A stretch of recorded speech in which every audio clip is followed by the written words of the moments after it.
Geology. Instrucciones para la ponencia. Antes de comenzar, quisiera pedir que desactiven cámaras y micrófonos para evitar interrupciones. Las preguntas serán respondidas al finalizar la ponencia, de manera que no haya interrupciones. Una recomendación: anoten las preguntas para realizarlas en el espacio disponible. Adelante, profesora. Gracias, Jessica. A ver, déjenme tratar de compartir mi pantalla primero. Me imagino que pueden verla, ¿sí? Sí. Perfecto.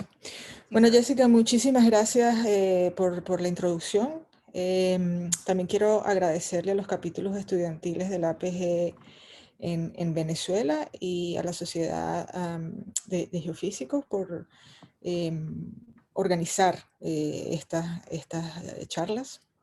Quiero agradecerle también a todos los que se han conectado para acompañarnos durante esta ponencia. Y reiterar, pues bueno, mis más sinceras felicitaciones a los estudiantes, a los capítulos estudiantiles, a las asociaciones profesionales en Venezuela por organizar no solamente este evento, sino muchos otros que colaboran para que nuestra comunidad hispanohablante también tenga acceso a este tipo de charlas técnicas. Lo que quisiera presentarles hoy es un trabajo que se realizó hace un par de años, o tal vez un poco más, en las costas afueras de Nueva Escocia, en Canadá, como parte de un proyecto de investigación que llevamos a cabo en el grupo de investigación de Equinor, conocida anteriormente como Statoil, que es donde actualmente me encuentro trabajando. El tema se trata sobre sistemas mixtos, y de hecho acá ya estoy viendo un error en la lámina. Me refiero a sistemas mixtos compuestos por tanto siliciclásticos como componentes carbonáticos. A eso nos referimos con sistemas mixtos en aguas profundas, ¿ok? Entonces, un poco para digamos, dar un poquito de contexto sobre lo que vamos a tratar desde un punto de vista un poco más conceptual. Estos sistemas mixtos, como estaba mencionando hace un par de minutos, se entienden por depósitos en los que tenemos contribuciones tanto siliciclásticas provenientes de sistemas deltaicos, por ejemplo, que llegan a la zona de plataforma, y tenemos ese elemento siliciclástico, y también tenemos componentes carbonáticos, digamos que tengamos algún sistema carbonático en la parte más distal de una plataforma, y entonces, pues producto de estos procesos de erosión, etcétera, también vamos a tener una contribución en esta parte de la plataforma que va a tener un componente carbonático y un componente siliciclástico. Es mucho lo que se ha, o relativamente en comparación con lo que se conoce en sistemas de aguas más profundas, ¿okay? Aquí me estoy refiriendo a sistemas de plataforma. La documentación y el entendimiento de estos tipos de sistemas es más o menos bien conocida, especialmente, diría yo, durante los últimos 5 o 10 años ha habido como una especie de explosión digamos, de papers, ¿no? En círculos académicos, en los que se documenta y se describe este tipo de sistemas, ¿no? Una de las publicaciones relativamente más recientes es la publicación de Chiarella en el 2017, de donde yo, pues bueno, me tomé la libertad de tomar este ejemplo, ¿sí? Ahora, este modelo tiene ciertas limitaciones. La primera limitación es que el entendimiento del sistema está solamente limitado, digamos, a la zona de plataforma. Y la pregunta es, ¿qué sucede después del quiebre de plataforma? ¿Ok? Entonces eso vamos a tenerlo allí como una premisa, ¿no? Como una pregunta en el background, ¿ok? También existen otros modelos que se han dedicado a ver qué sucede con sistemas calciclásticos, ¿ok? En la área del talud, ya estamos hablando de aguas profundas, ¿sí? En estos modelos que también se ha digamos, escrito mucho, se ha documentado bastante, lo que nos encontramos es que la fuente de sedimentos está asociada a estos sistemas de plataforma externa carbonáticos, ¿ok? A los arrecifes o los shoals, ¿sí? Que se desarrollan en la plataforma externa, y la fuente de sedimentos está asociada exclusivamente a esta fábrica carbonática, digamos, ¿sí? Y se generan varias arquitecturas que son similares hasta cierto punto a lo que vemos en los sistemas siliciclásticos de aguas profundas. Pero no considera conexiones o suministro de sedimentos provenientes de la plataforma interna. No hay conexión entre estos sistemas y digamos, por ejemplo, un delta que logre llegar al quiebre de plataforma y de repente hacerle contribución a estos sistemas.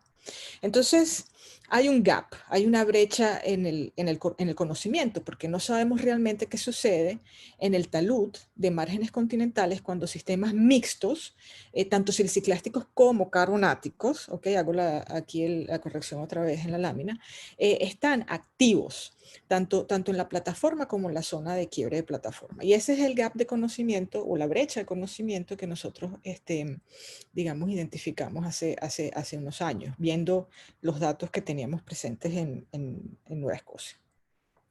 ¿Cuáles son las causas de esta brecha en conocimiento? Bueno, las típicas divisiones tradicionales entre subdisciplinas de las geociencias, ¿sí?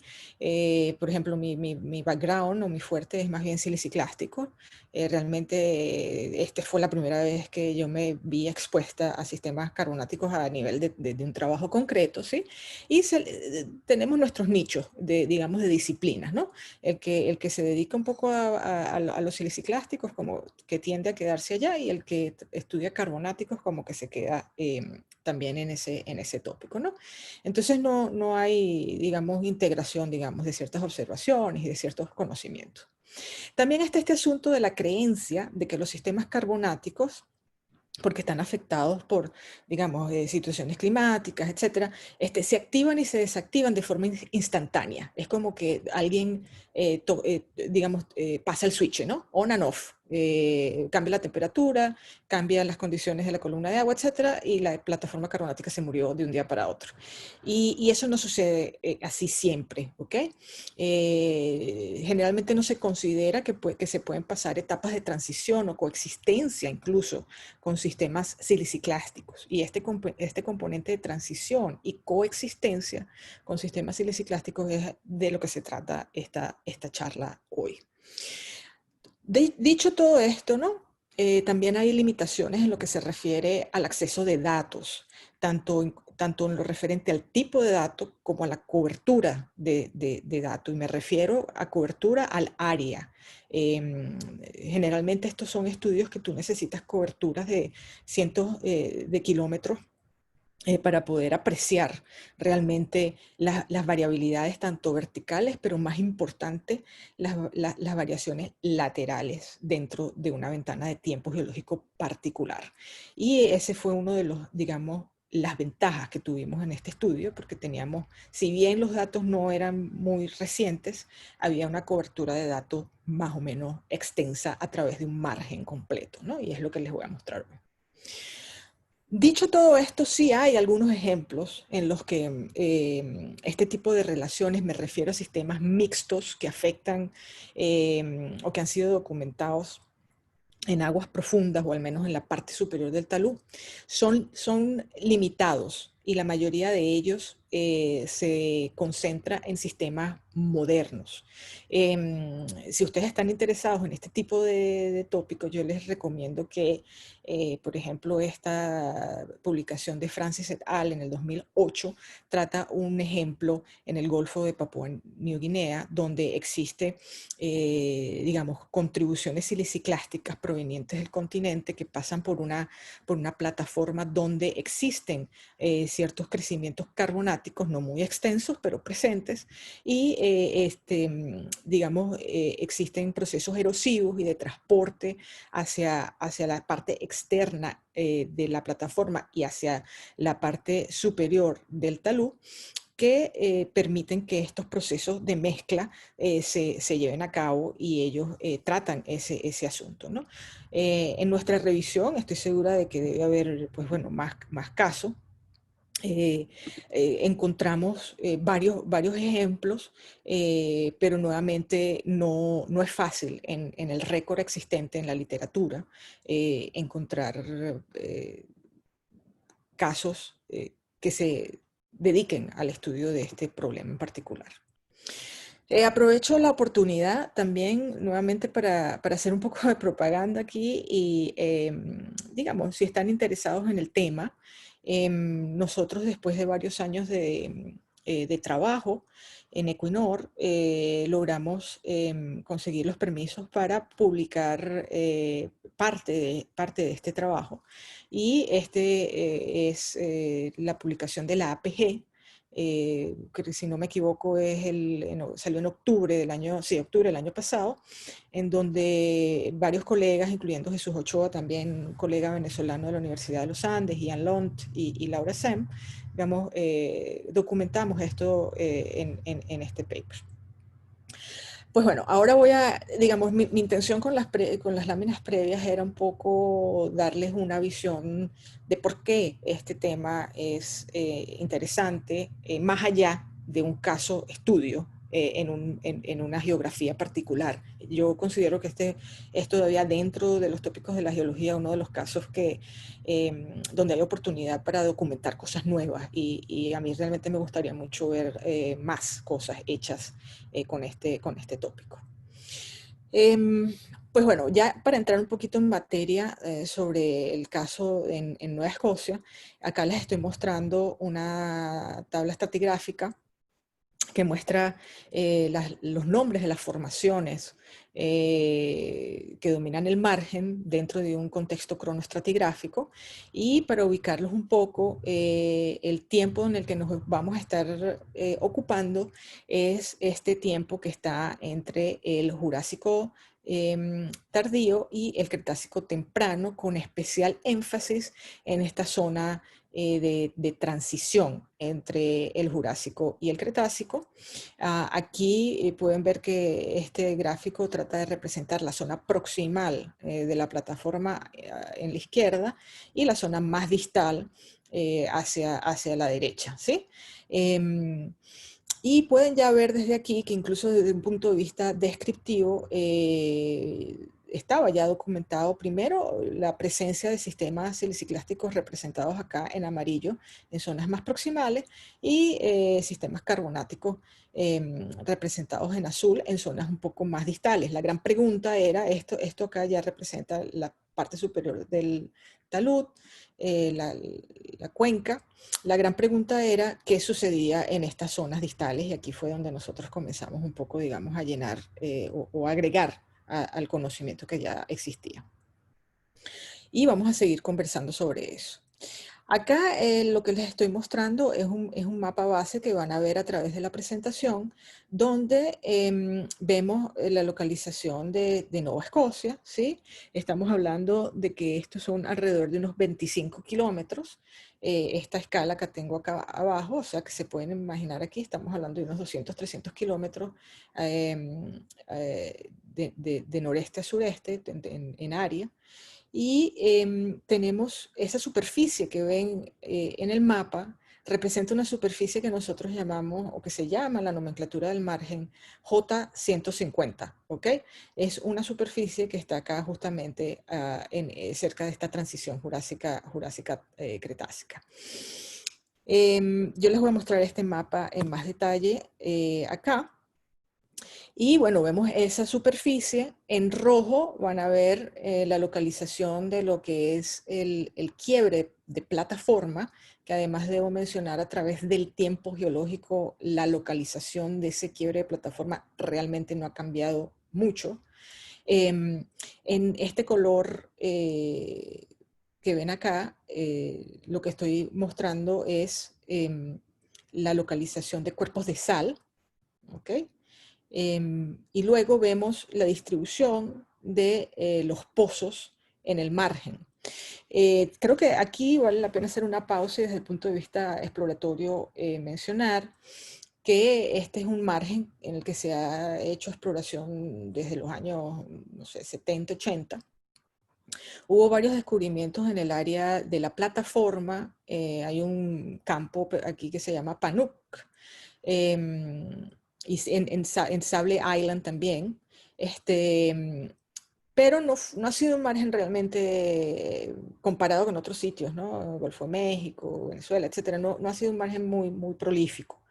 Y hace unos años tomó otra vez relevancia o interés porque se entendió, bueno, se sabe que hay un sistema petrolero activo, pero ha habido a través de los años mucha exploración en el área de aguas profundas, en el área de talud, ¿ok? Y allí es donde hace unos años varias compañías pues tomaron un interés en revisitar el potencial exploratorio de este margen. Y esa es la razón por la cual parte de este trabajo se llevó a cabo. Es un poquito como contexto. Entonces, bueno, tomar en cuenta de que tenemos deformación salina aquí también, que juega un papel también en el margen. Tomar en cuenta de que a pesar de que han habido ciertos descubrimientos en la plataforma, este margen no ha sido muy explorado en el área de aguas profundas y de hecho en el área de aguas profundas existen muy pocos pozos, ¿ok? O sea que el nivel de incertidumbre es más o menos elevado, es elevado. Existen, no sé, unos 6, 7 pozos exploratorios acá, que no han sido descubrimientos, por cierto, ¿no? Acá en este line drawing o en este dibujo que tengo aquí, lo que les estoy tratando de mostrar es esta línea punteada que está en el área del talud superior, que va del noreste al suroeste, noreste a suroeste, para tratar un poco de ejemplificar la complejidad del margen, ¿no? El intervalo estratigráfico de interés está más o menos localizado acá en este color anaranjado. Podemos ver que estos son los cuerpos de sal, aquí los estoy ejemplificando en negro, ¿sí?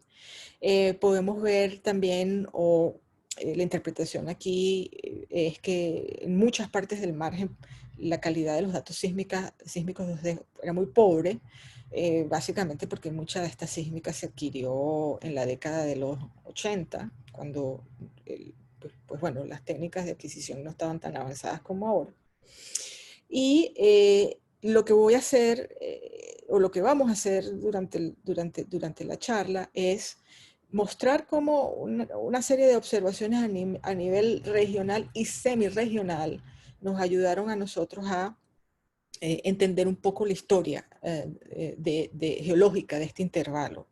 Entonces yo les voy a dar un paseo que empieza desde la zona norte de la cuenca, porque es donde tenemos un poco más de datos. De hecho, el único núcleo de un pozo en aguas profundas pertenece a este pozo Tantalón, y aquí es importante tomar en cuenta que cuando se hacen este tipo de estudios a nivel regional, uno tiene que como montarse en un helicóptero, ¿verdad? Y ver todo a la escala semirregional y regional. El área que nosotros estábamos evaluando estaba localizada aquí en el sur. Entonces, fíjense cómo nosotros nos dimos a la tarea de realmente revisar lo que estaba sucediendo en el margen. Entonces vamos a ir revisando un poco lo que sucede en el norte primero y después vamos a empezar a extrapolar algunas de esas observaciones para entender mejor lo que sucede al sur.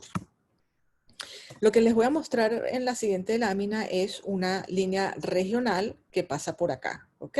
Y aquí también tenemos en este cuadrito blanco, esto es una adquisición sísmica 3D, ¿ok? Porque este mapa que les estoy mostrando en el fondo, en su mayoría se generó con líneas sísmicas 2D. Entonces les voy a mostrar un line drawing de esta línea y también les voy a mostrar observaciones de este cubo 3D y cómo cuadra con la línea 2D. Entonces, esta es la línea 2D, ¿ok? O la interpretación de la línea 2D, en donde podemos ver la típica arquitectura de un margen pasivo. Les llamo aquí la atención, aquí hay muchas historias que contar, pero volviendo al punto de concentrarnos a este intervalo anaranjado que está acá, ¿verdad? Lo que vemos son unos clinoformos que tienen escalas de margen continental. Mostramos aquí el quiebre de plataforma, está más o menos acá para este tiempo. Y tenemos dos pozos, Chebukto y Tantalon, que proyectamos en esta línea. Y aquí es como comenzamos ahora a utilizar diferentes tipos de datos, ¿no? Esto está derivado de observaciones sísmicas, integramos ahora los datos de pozo con los registros eléctricos. Este es un display súper sencillo, nada más con gamma ray.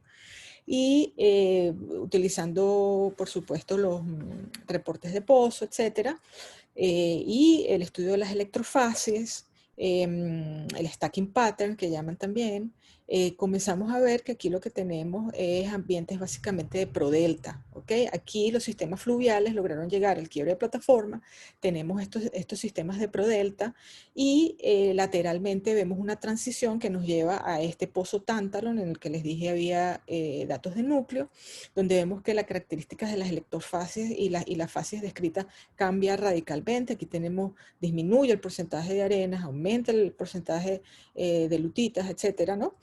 Sin embargo, tenemos algunos picos acá o algunas electrofases que nos están indicando que existen algo de arena, ¿ok? En este punto. Y el otro punto importante es dónde están los núcleos. Aquí se tomaron dos intervalos, este es el superior, que también es bien interesante porque se encontraron derrumbes submarinos, y el inferior es este, que es esta, aquí pongo yo una foto del núcleo que fuimos a ver en Nueva Escocia, en donde comenzamos a ver que tenemos arenas y una serie de, digamos, estructuras sedimentarias que nos están comenzando a poner a pensar, ¿no? Cuando comenzamos a ver estas estructuras, comenzamos a ver las electrofacies, vemos en dónde nos encontramos en el perfil digamos, del talud, vemos el carácter de lo que sucede con estas fases de prodelta, con estas arenas, ¿no? Entonces ya aquí uno se comience a sospechar que pueden existir zonas de transferencia o zonas de bypass de sedimentos en el talud, ¿ok? Entonces esa es la primera observación nada más con este set de datos. Como les digo, aquí el juego es tratar de integrar la mayor cantidad de datos disponibles y ver la historia completa, ¿ok? No solamente concentrarse con un elemento. Entonces, como les mencioné, aquí también tenemos sísmica 3D limitada a esta zona que está aquí en este recuadro, y ahora lo que les voy a mostrar, ¿verdad? Es una línea sísmica que viene de este cubo perpendicular, digamos, a esta línea que les mostré en el background. Y esta línea es muy interesante porque cuando comenzamos a ver el carácter de las fases sísmicas, ¿sí? Primeramente tenemos aquí esta superficie azul, ¿sí? Y esta superficie verde. Este es el tope del Jurásico, y lo que comenzamos a ver también cuando comenzamos a ver con un poquito más de detalle dentro de la fase sísmica es que tenemos una serie de arquitecturas internas que nosotros llamamos gold wings, ¿ok? Que es como alas, alas de gaviota, supongo la traducción, digamos, literal. Y estas fases son son muy típicas de canales en aguas profundas, ¿ok? Estos son lo que se llaman los levés, ¿sí? Aquí podemos ver evidencia de truncación y vemos evidencia de erosión en esta zona. Entonces yo lo que hice acá fue interpretar esta superficie en la sísmica, que se puede seguir muy bien dentro del volumen sísmico 3D, y generar unos mapas isópacos entre esta superficie azul, que representa el tope del Jurásico, y esta superficie que mapeé en este intervalo. Lo que vemos en el mapa es en el fondo, y paso algo, o sea, invierto un poquito de tiempo explicando lo que estamos viendo, porque estas figuras a veces no son tan fáciles de entender que se ven. Y en el fondo lo que estamos viendo es la superficie azul, ¿sí? Como un background. Y luego en esta zona donde yo le estoy haciendo un highlight al mapa, es ese mapa isópaco entre esta superficie de Goldwyn, de la arquitectura Goldwyn, ¿sí? Y este superficie azul. Entonces hicimos un isópaco de eso y lo colocamos acá. En la escala pueden ver que el color rojo representa 0, ¿sí? Y el color púrpura alrededor de unos 300 milisegundos. Entonces, ¿qué es lo que estamos viendo? El 0, ¿sí? Son estos lineamientos que además son sinuosos, ¿sí? Y se corresponden justamente con esta área de incisión. Lo que estamos viendo entonces, no solamente a través de la sísmica 3D, sino a través de la evidencia, digamos, primero tenemos clinoformos de escala continental. Típicamente sabemos que cuando esto sucede existe algún tipo de transporte de sedimentos desde zonas proximales a zonas distales. Esa es la primera evidencia. La segunda evidencia es que cuando vemos a los pozos, uno, en el área cercana al quiebre de plataforma, en la plataforma, vemos evidencias claras de sistemas de prodelta, o sea, teníamos un sistema deltaico que logró llegar acá. Cuando vamos a la zona distal, por debajo del quiebre de plataforma, vemos un cambio radical, sí, en las electrofacies, vemos que todavía hay algunos intervalos con arenas. Vamos a ver el núcleo. En el núcleo vemos que tenemos algunas pistas, si bien no tenemos una secuencia de bomba completa, pues vemos algunas pistas de primero de que tenemos unas arenas, así sean arenas de grano fino, y que hay ciertas estructuras sedimentarias que conducen a pensar que hay transporte de sedimentos, ¿no? Y luego, pues, con los datos 3D que están limitados en esta área, también vemos que tenemos geometrías que nos indican que puede haber canales en el área del talud, que pueden estar sirviendo como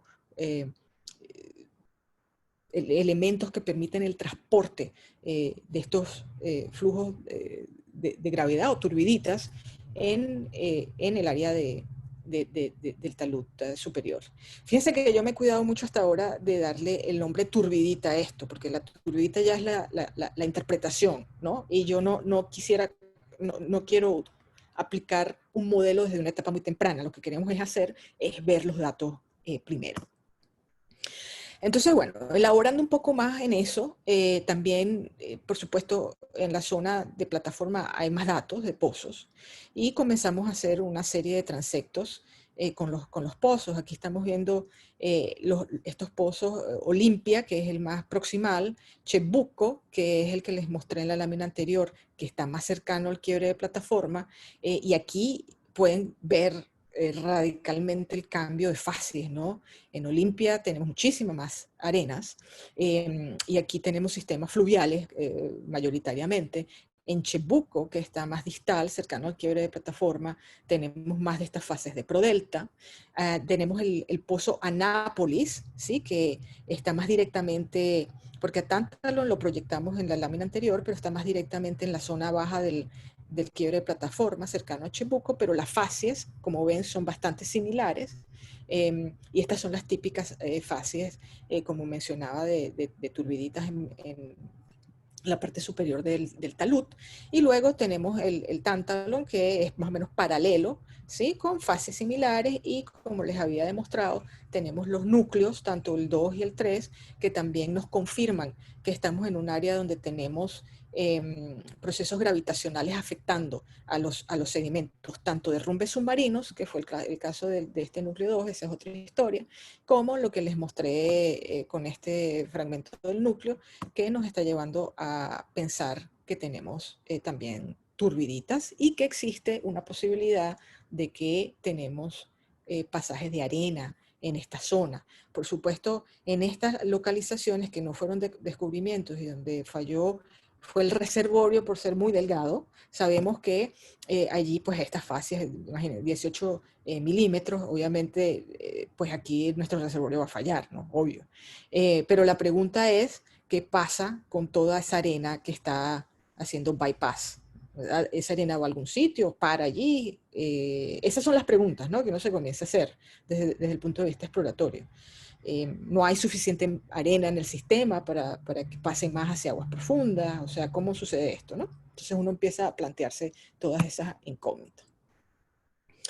Ok, entonces eso es lo que está sucediendo en esta zona de acá. Yo por asuntos de tiempo les estoy condensando, ¿no? Un poco las observaciones, pero en líneas generales ese es el mensaje. Y como digo, lo que aprendimos de esta zona es que hay evidencia de que puede existir transferencia de sedimentos durante este tiempo, sedimentos clásticos, siliciclásticos durante este tiempo desde la plataforma externa a la plataforma externa. Debo decir también que aquí no lo coloqué, durante este tiempo también se documentan aquí el desarrollo de sistemas carbonáticos, ¿ok? Ya había una transferencia o una evolución, ya no eran arrecifes per se, pero bancos ulíticos, ¿no?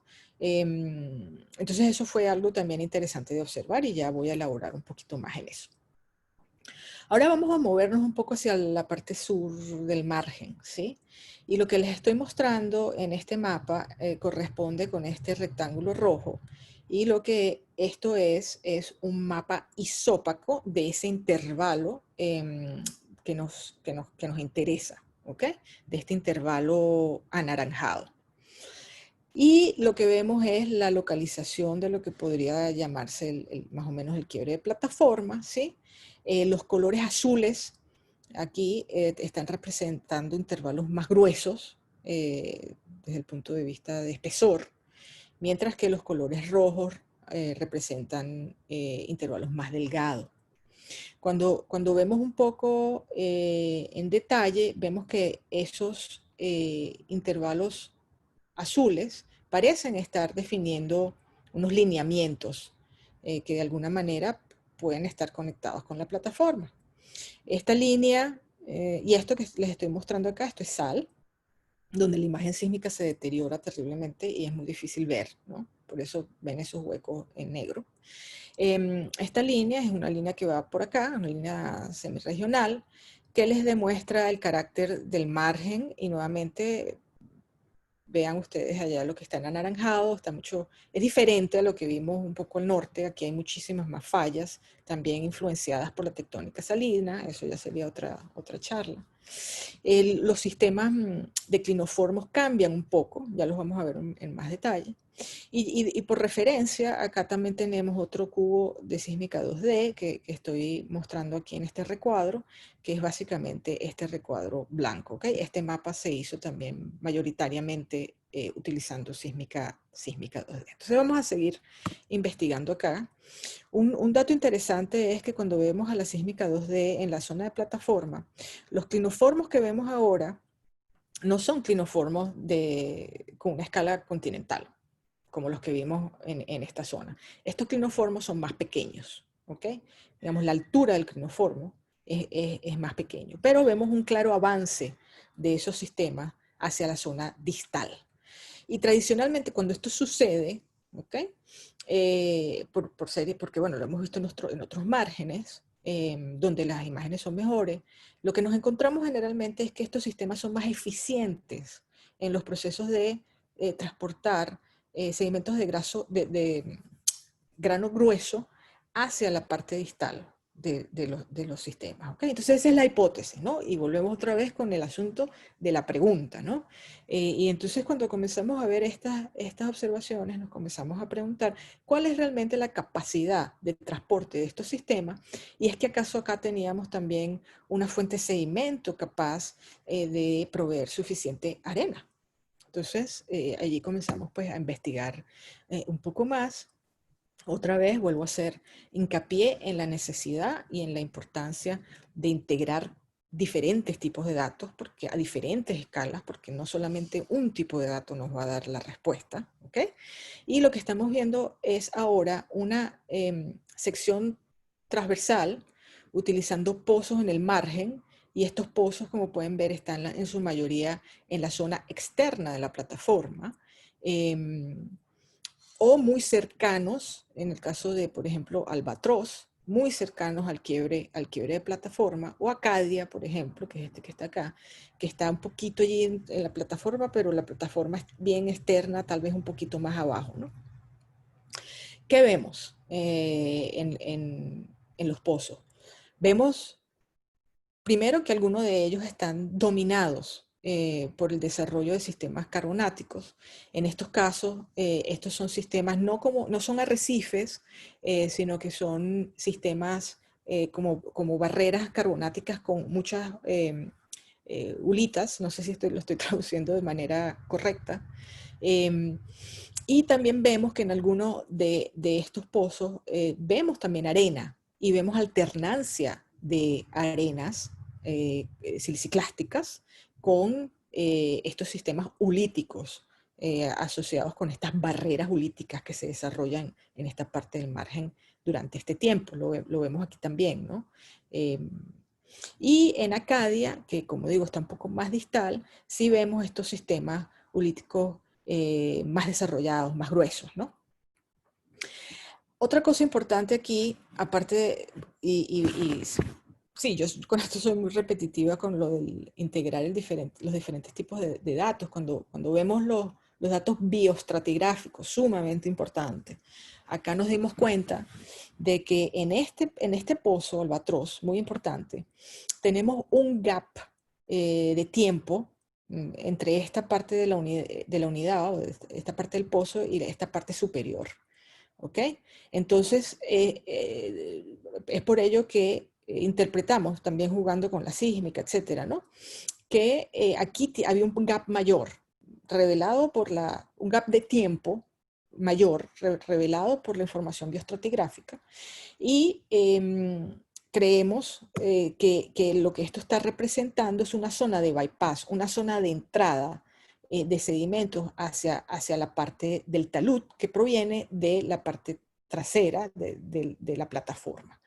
Estas son secciones finas que están tratando de ejemplificar o darles una muestra de cómo estas facies se ven.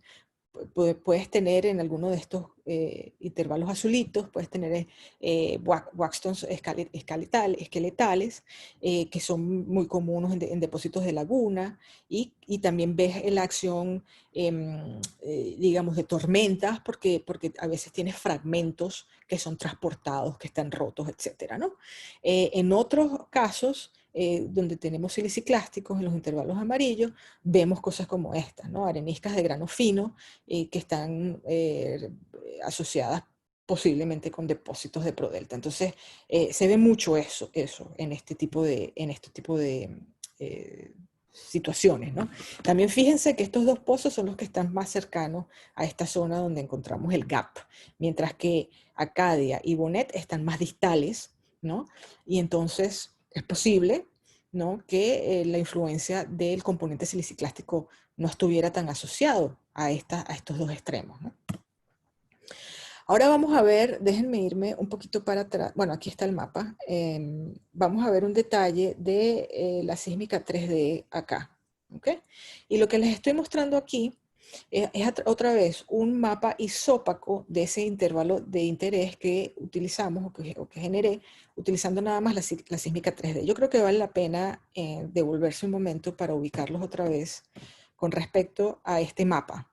Ese mapa que les voy a mostrar ¿ok? Fíjense, este mapa lo conversamos en esta lámina hace unos minutos, donde yo hablaba de esta zona, donde pareciera que hay como un lineamiento, ¿sí? Ese cubo 3D es este que está acá, el que les voy a mostrar ahora. Entonces, ese lineamiento es real, nos lo está confirmando ahora la sísmica, el ISOPA con la sísmica 3D. También les llamo la atención a estos lineamientos que parecen como cuspados o como una especie de U, ¿no? Y también vemos en este mapa, es la misma zona, este es un RMS, una extracción de amplitud en la sísmica, donde en esta zona de acá, ¿no? También asociada a esta zona cuspada, vemos como una especie de sistema allí, quiero llamarlo dendrítico, más o menos, ¿no? Y luego si vemos una sección sísmica, esta que está acá, que es esta sección que está aquí, ¿sí? Este punto que está asociada con este lineamiento, ¿ok? Es este punto que está aquí, y está asociado a estas fallas lístricas, ¿ok? Estas fallas están asociadas nuevamente a la sal que está por debajo, ¿ok? Es como una especie, son generadas por especies de detachments, ¿no? Y también lo que pueden ver es, si ven el espesor de estos intervalos, ¿ok? Y pasan al otro lado de la falla, ven que hay un engrosamiento del espesor. Es decir, que para el momento en que esta unidad se estaba depositando, la falla estaba activa. No toco mucho sobre este tema acá por cuestiones nuevamente de tiempo, pero es sumamente importante entender también cómo las estructuras están influenciando la ubicación de puntos donde se generan estas zonas de bypass, la generación de espacio para que los sedimentos se puedan depositar, etcétera. Son todas cosas que hay que tomar en cuenta. Esto que está acá es una interpretación de lo que estamos viendo. Y aquí les estoy mostrando dónde creemos que está ubicado, digamos, en función de la sísmica 2D, ¿no? Aquí es donde está el quiebre de plataforma, ¿no? Aquí es donde está esa entrada que nos está indicando o haciendo sospechar que existe este bypass de sedimentos, ¿ya? Aquí están estas fallas lístricas, ¿okay? Y lo que estamos viendo aquí, la interpretación de esto en la sísmica, con los mapas de los atributos sísmicos, es que estamos viendo la erosión, efectos de la erosión en el talud. Es decir, en amarillo estamos viendo la influencia de sedimentos que vienen de la plataforma, mientras que en verde lo que estamos viendo es lo que sucede con erosión en el talud. ¿Okay? Aquí lo que les estoy señalando es, y lo vamos a ver espero, en la próxima lámina, es que existen el basamento tiene unos altos que están por debajo de esta unidad que también está controlando en dónde estas zonas de bypass de sedimentos se ubican. ¿Okay? Vamos a ver, no tengo esa lámina aquí. Pero bueno, en la siguiente lámina lo que les voy a mostrar es la zona distal, ¿ok? Y volvemos al punto, esta era la zona que estábamos evaluando y esta es la zona que tenía menos datos, ¿no? Entonces fíjense cómo estamos viniéndonos de norte a sur, ¿no? Tratando de ver qué pasa. Les voy a mostrar una línea sísmica que va del noreste al suroeste en la zona más distal. Esa es la línea sísmica a la que me hago referencia y lo que vemos aquí en esta zona, después de que hacemos la correlación sísmica, aquí no hay pozo, ¿ok? Entonces aquí sí ya estamos dependiendo puramente de nuestra interpretación sísmica y lo que comenzamos a ver es primero unos reflectores que tienen una amplitud un poquito más grande y cuando hacemos el ejercicio de hacer un flattening en una de los horizontes que fueron interpretados, lo que vemos aquí es una serie de geometrías que parecen ser lóbulos. ¿Ah? Y aquí les muestro un detalle de esta zona donde vemos unas especies de downlap en contra de esta superficie y geometrías que parecen ser lóbulos. ¿Okay? Entonces ya estoy llegando al final. Aquí, por supuesto, la historia es muchísimo más larga, hay mucho más detalle, muchas cosas que podrían compartirse. Si tienen más, digamos, quieren más detalle en el paper, hay muchísimas más figuras y una explicación más detallada de lo que estábamos pensando, ¿sí? Y en función de eso, nosotros desarrollamos este modelo, ¿ok? Esto ya es lo que nosotros creemos que está sucediendo en función de lo que vimos. Esto ya es un modelo, ¿ok? Y es importante aquí, yo siempre hago esta acotación, si tienes 100 geólogos, puedes tener 50 modelos, ¿no? Y siempre es importante tener una diferenciación entre lo que son tus observaciones y lo que tú crees que está sucediendo, ¿no? Pero en este caso, nosotros creemos que hay buena evidencia para sugerir que lo que está sucediendo en este margen durante este tiempo es que si vamos de zonas más proximales a zonas más distales, en algunas zonas, no en todas, en algunas zonas del margen, vamos a tener sistemas deltaicos que logran llegar al quiebre de plataforma, en donde se encuentran aún el desarrollo, no de arrecifes gigantescos, pero sí de sistemas carbonáticos que pueden ser mucho más pequeños, como estos sistemas ulíticos, ¿sí? Pero que todavía están allí.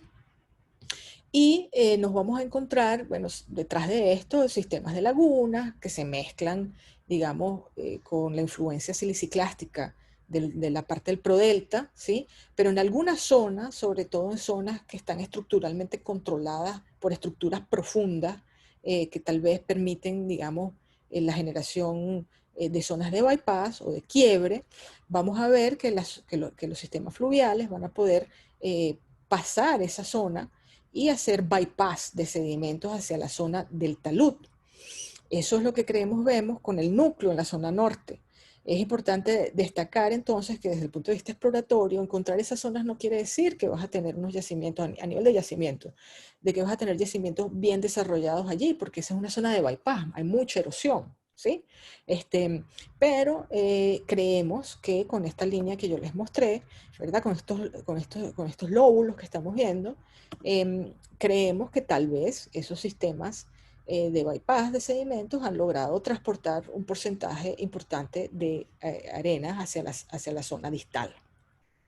Si lo vemos esquemáticamente, digamos, supongamos que tenemos esta sección A, allí vamos a tener un desarrollo de sistemas fluviales, en la sección B vamos a tener un desarrollo del sistema deltaico, en la sección C, ya ahí en el quiebre de la plataforma, vamos a tener una alternancia entre sistemas ulíticos o barreras ulíticas, ¿no? Y esas zonas de bypass donde tenemos mucha erosión, en una zona más externa, ¿sí? Vamos a tener el desarrollo de lo que vimos, erosión en el talud, zonas de bypass. En algunas zonas probablemente no vamos a tener ninguna arena, sino que de repente tenemos brechas carbonáticas o derrumbes submarinos, ¿sí? Por ejemplo, en zonas como esta, donde no hay una conexión directa con el sistema deltaico, pero ahí está el sistema carbonático que puede fallar, ¿sí? En otras zonas podemos tener canales submarinos con levis, como lo vemos en el área norte. Luego, si vamos a la zona D, acá, ¿no? Podemos encontrarnos, ya tenemos el desarrollo de sal, y entonces generamos mini cuencas, y podemos tener turbiditas que se quedan allí atrapadas, ¿ok? En esas mini cuencas. También podemos seguir teniendo estas zonas de bypass que van a zonas más profundas y que finalmente llegan a la zona más distal, donde tenemos estos lóbulos, ¿ok? Si lo vemos ahora, lo que sucede en zona, digamos, de proximal a distal, más o menos esto sería conceptualmente, ¿ok? Lo que pensamos, en zonas como esta, donde el sistema deltaico no llega al quiebre de plataforma y no logra hacerle bypass, ¿sí? Podemos tener estas zonas con un sistema deltaico en la plataforma, un sistema de laguna, ¿sí? El sistema de las barreras ulíticas. Puede ser que en la zona del talud tengamos inestabilidades gravitacionales y tengamos derrumbe submarino. En las zonas donde el sistema deltaico sí logra hacerle bypass al sistema, tenemos una zona en la plataforma, en el talud superior con mucha erosión y una fracción puede ser importante de esos sedimentos gruesos, puede que llegue a la cuenca, ¿no? En otras zonas donde tenemos más sal, podemos tener estas mini cuencas y una fracción de esas arenas se pueden quedar atrapadas en las mini cuencas de zonas más proximales. Fíjense, desde el punto de vista exploratorio, eso también, poder predecir eso tiene implicaciones, porque no es lo mismo hacer un desarrollo de un campo a esta profundidad de agua, ¿sí? en el talud, que a profundidades más profundas, ¿no? Y aquí también uno comienza a hablar, bueno, no es solamente el reservorio, qué pasa con la trampa, etcétera, ¿no? Pero el ejercicio, ¿no? A este nivel ya regional de tratar de predecir cómo estos sistemas se comportan es la idea o la utilización de este tipo de técnicas a nivel exploratorio. Creo que esto es lo que tenía para ustedes hoy.